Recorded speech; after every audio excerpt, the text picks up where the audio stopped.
After years of enduring our HOA's oppressive rule, they finally went too far by jacking up my fees simply because I had too many cars parked in my own driveway. What they had no idea about was that I'd been secretly snapping up neighborhood properties for years. Now, it was time to show Karen, the power-mad HOA president, who really ran this community. But would she take the loss gracefully when I dropped my bombshell? Welcome to my channel. Hit subscribe if you're into more tales of Karen and HOA drama. Believe me, I never set out to stir up trouble with our HOA. Really, I didn't. But when that blindingly orange notice appeared on my front door last Tuesday morning, I knew war was declared. My hands were trembling as I read it. Immediate HOA increase, $500 monthly violation for excessive vehicles on property. Limit 3 cars. That was the issue.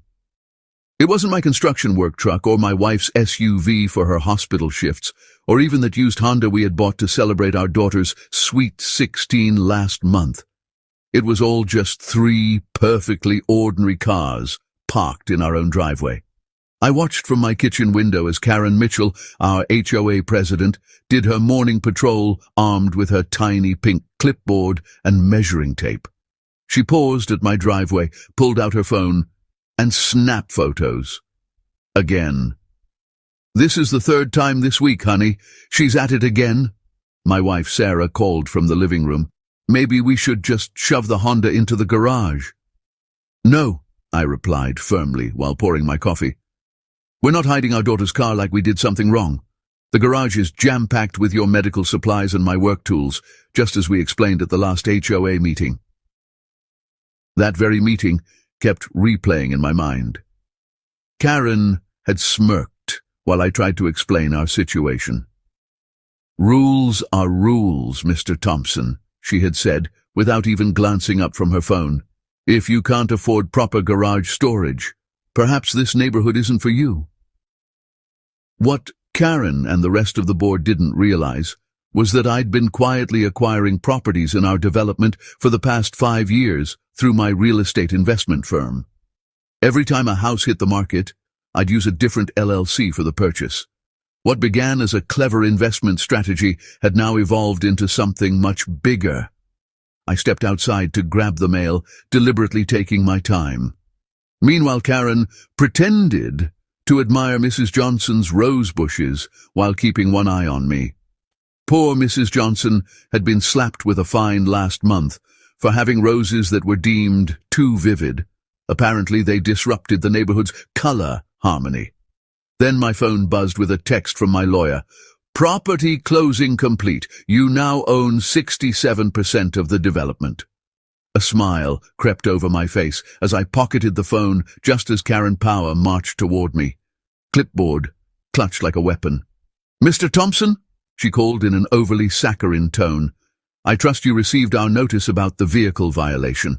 "I did," I answered evenly. "But Karen, my lawyer and I have some questions regarding the legal grounds for this fee hike." She waved me off with a dismissive gesture.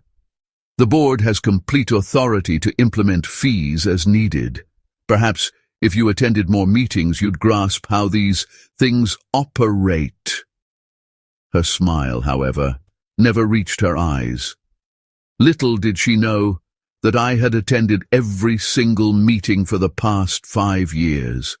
Through proxies who owned the other houses, I'd meticulously documented every one of Karen's selective enforcements, every dubious fee, every abuse of power. As she turned to leave, her designer heels clicking on the sidewalk, she tossed over her shoulder, "Oh, and the board is calling an emergency meeting tonight at 7 p.m. to discuss additional measures for problematic properties." I watched her stride away and immediately texted my lawyer. "Time to prep those documents," I messaged. Karen was making her move tonight. Just then, my daughter's car rolled into the driveway and I noticed Karen pausing to snap even more photos. My blood surged with anger. Yet, I maintained my composure. Tonight was destined to change everything in this neighborhood. But first, I had a few calls to make. Back inside, I spread out the property maps on my desk, every lot meticulously highlighted and coded. 5 years of careful planning, building evidence, and watching Karen's tyrannical HOA rule intensify were laid bare. Tonight, she'd learned that her gravest error wasn't just targeting my family, it was underestimating who she was really dealing with. My phone rang, and it was Mrs. Johnson from across the street, sobbing about another violation notice. As I listened to her, I glanced at the framed photo on my wall, a picture of my father beaming proudly in front of his first home before an HOA's harassment forced him to sell at a loss. 20 years ago, Dad had taught me to play the long game, to fight smart, not out of anger. I checked my watch. Only 6 hours until the meeting. Karen might be bent on playing hardball over a few cars in a driveway, but she had no idea what was coming. Stepping into the community center's meeting room, I immediately felt the tension. Every seat was taken by neighbors I'd known for years, huddled together in quiet conversations. Karen had truly outdone herself this time. She'd even hired a professional photographer to document my driveway from every conceivable angle, turning 3 normal cars into a supposed illegal parking lot. "Let's begin," Karen announced, tapping her sparkly pink gavel against the podium.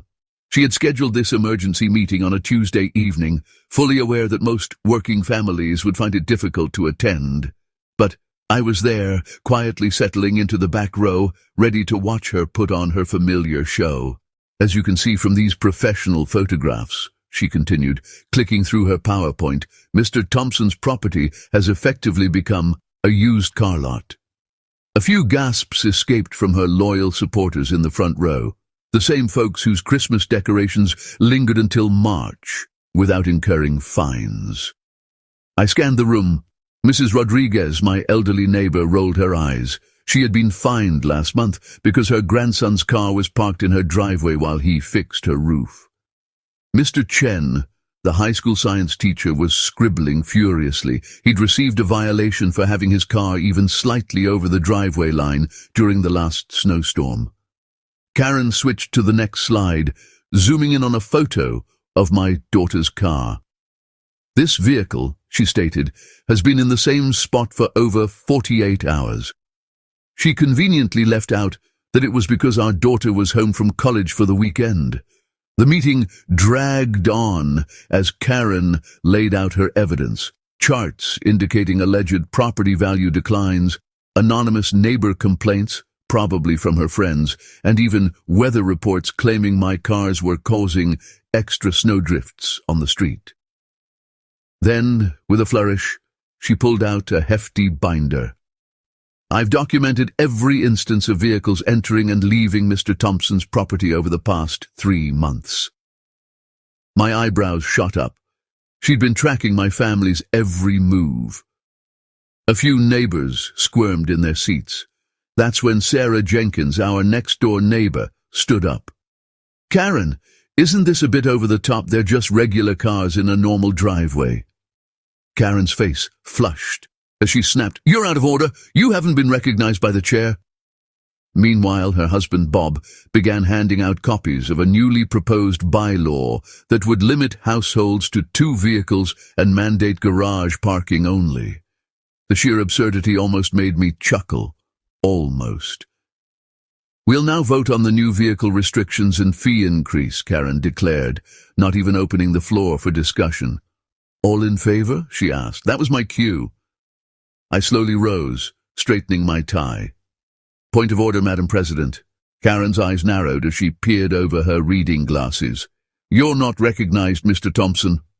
"Actually," I replied, producing my own folder, "according to HOA bylaw section 7.3, any property owner may raise a point of order regarding voting procedures." The room fell silent. I could practically see Karen's manicured nails clenching the podium tighter. "Before we vote, I believe it's crucial to review our HOA's current property ownership structure." I began walking toward the front, my shoes clicking on the linoleum floor. You see, over the past 5 years, Sunrise Properties has been acquiring homes in this development. Karen's face drained of color as I unveiled a large property map. And as CEO of Sunrise Properties, I thought everyone might be interested to learn who holds the majority in our HOA. I paused, making deliberate eye contact with each board member. Perhaps we should discuss that after reviewing the questionable surveillance activities you've been conducting, I added. Instantly, murmurs erupted throughout the room. Phones were pulled out, neighbors recording every moment. Karen's hand trembled as she reached for her water bottle, accidentally knocking over her prized gavel. Then Bob rushed to the podium, whispering something in her ear. Her eyes widened as the realization of whom she'd been dealing with dawned on her. The room went silent as I stood up, heart pounding, but voice unwavering. Karen's smug smile began to fade as I opened my leather briefcase. Before we vote on these new fees, I announced, I have something important to share. I clicked open the case and methodically laid out a thick stack of property deeds on the table, each sheet a building block of my long-conceived plan. Whispers buzzed as I arranged them neatly in rows. For the past 5 years, I continued, I've watched this HOA board ignore major maintenance issues while harassing decent neighbors over trivial matters. I've seen you, Karen, write up Mrs. Johnson, an 82-year-old, for having a flower pot just 1 inch too tall, while your friend Susan's vibrant purple fence has never even been mentioned. Karen's face reddened. That's not true. I enforce all rules fairly, she stammered, grabbing her water bottle so hard that she spilled some on her designer blouse. I then displayed photos on the big screen. Here's Karen, measuring my grass at 3 a.m. last Tuesday. The security footage is undeniable. Several people gasped. And here, I pointed, you completely ignored the Thompson family's violations right after they hired your son's landscaping company. More whispers rippled through the room. Many nodded in silent agreement, recalling their own brushes with Karen's selective enforcement.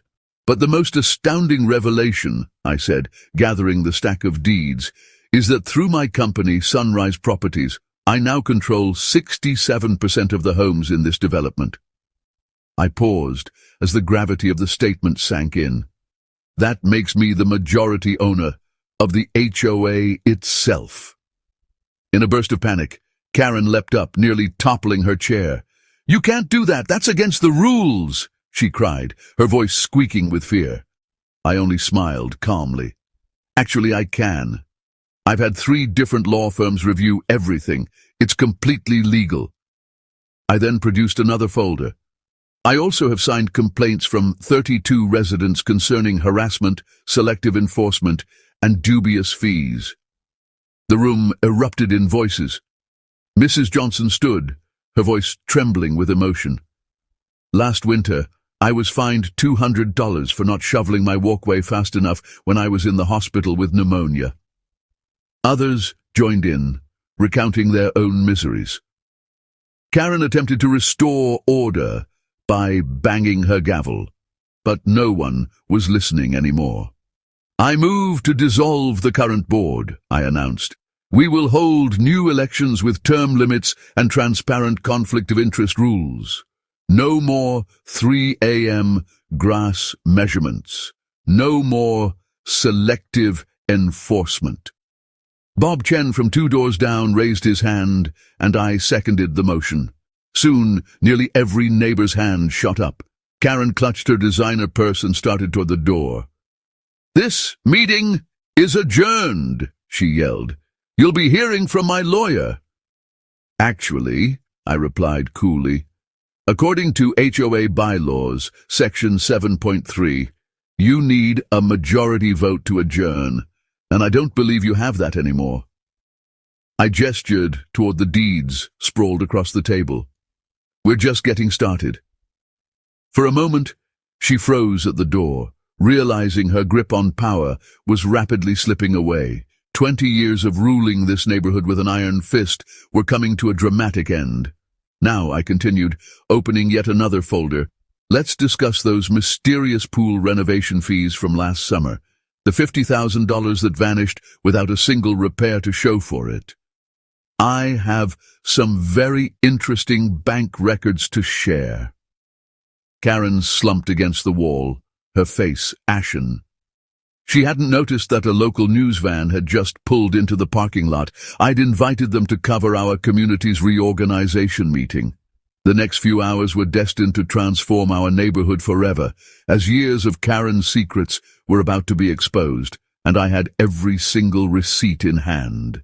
On Monday morning, I arrived at my lawyer's office to find 20 angry voicemails from Karen.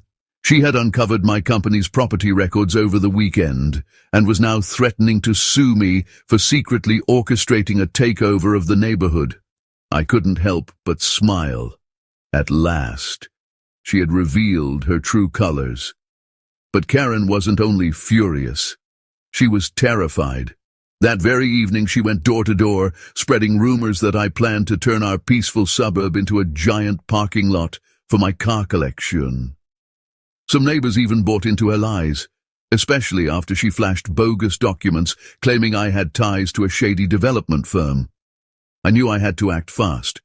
My security cameras caught Karen skulking onto my property at midnight, snapping close-up shots of my car's license plates. The next day, she filed a lawsuit alleging that I had violated HOA rules by purchasing properties through my company, and even sought an emergency court order to freeze my voting rights within the HOA. That's when my months of meticulous planning bore fruit. My lawyer unveiled our secret weapon. We had a comprehensive record of every HOA meeting for the past 5 years. Videos of Karen giving her cronies free passes on their violations while ruthlessly fining everyone else. We possessed copies of checks that showed she had used HOA funds to renovate her own backyard. And best of all, we had emails where she boasted about using her power to keep undesirable elements out of the neighborhood. The judge's eyes widened with each new piece of evidence. Karen's face turned beet red when we presented time-stamped footage of her measuring my grass with a ruler at 3 a.m., snapping photos of my teenage daughter's car, and even leaving threatening notes on neighbors' doors.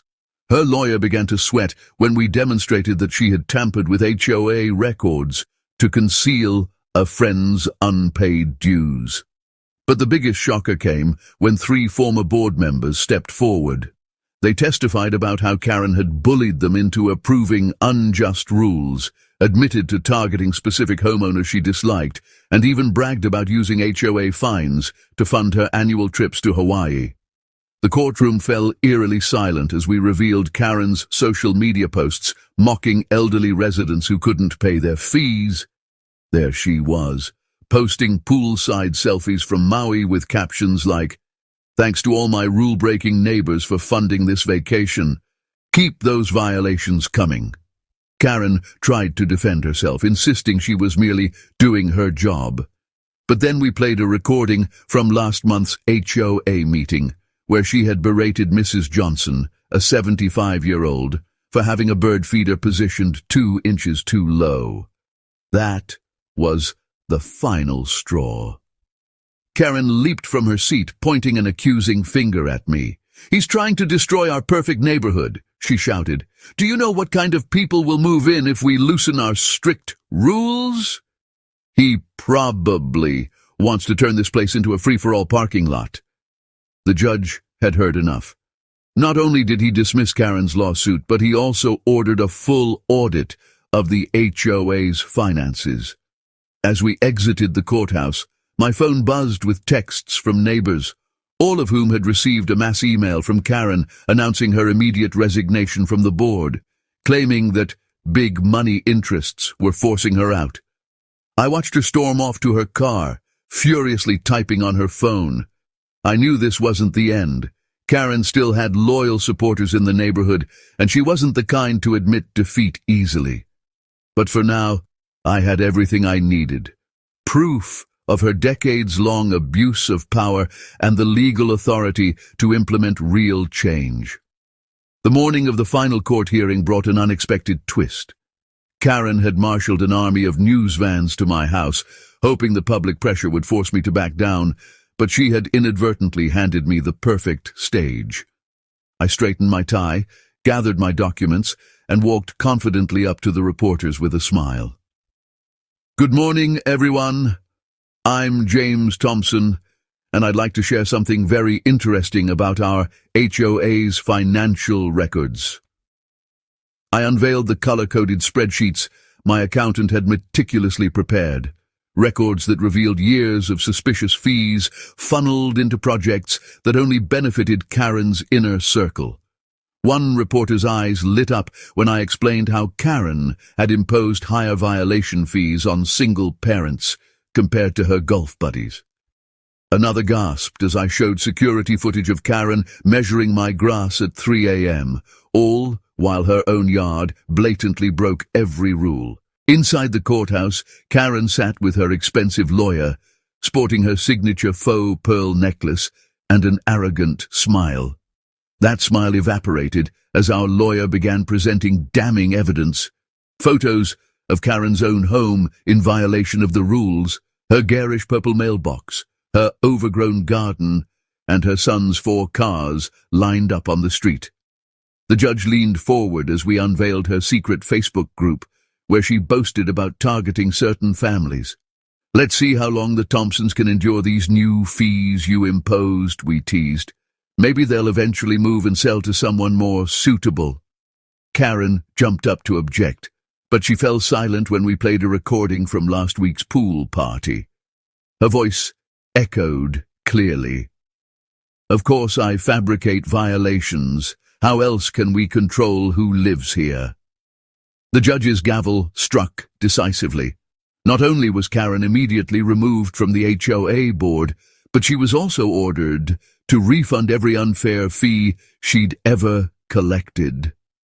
The look on her face when she heard the total, one of $478.92, was more satisfying than any revenge I could have orchestrated. Using my majority stake, I then helped form a new HOA board with a fresh vision. We elected 5 residents from different parts of the neighborhood, including Mrs. Rodriguez, who Karen had once tried to target for cooking ethnic food, and Mr. Chen, whose exquisite garden Karen had labeled too exotic. Changes came swiftly. Kids could now shoot hoops in their driveways, gardens were allowed to grow vegetables as well as flowers, and yes, families were permitted to park more than 2 cars, as long as they fit on their own property. 3 weeks later, I watched from my window as Karen's moving truck pulled up. She'd sent a final notice to everyone claiming she was relocating to a better neighborhood with higher standards. No one missed the irony of the new HOA parking ticket plastered on her windshield as she drove off. That same evening, my daughter parked her car right next to my work truck and my wife's SUV. I even put up a small sign we'd all agreed on. "Welcome to Thompson Hills, where good neighbors build great communities."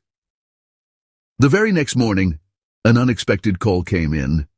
A TV producer had seen the news coverage and wanted to document how we'd transformed our HOA. As I looked out at kids playing freely in yards and neighbors chatting over garden fences, I couldn't help but smile, imagining Karen watching from her new house with its puny 1-car garage rule. And the icing on the cake? Our property values surged by 15% in the first month after Karen's departure. It turns out people really do prefer living in a neighborhood where they are respected rather than ruled by fear. Some of Karen's old cronies even dropped by to apologize, admitting they'd been too scared to be her next target. We still have an HOA, but now it works to protect our community rather than micromanage it. Our fees are now used for things that actually matter: revamping the playground, repairing the pool, and helping elderly residents maintain their homes. We even started a community garden in the very spot where Karen used to document yard violations. As I filed away the final court documents, my phone buzzed with a text. It was from Karen's new neighborhood watch group. They were asking for advice on how to handle their own power-hungry HOA president. I leaned back in my chair and reflected on how sometimes the best revenge isn't about getting even at all. It's about showing others how to stand up for themselves.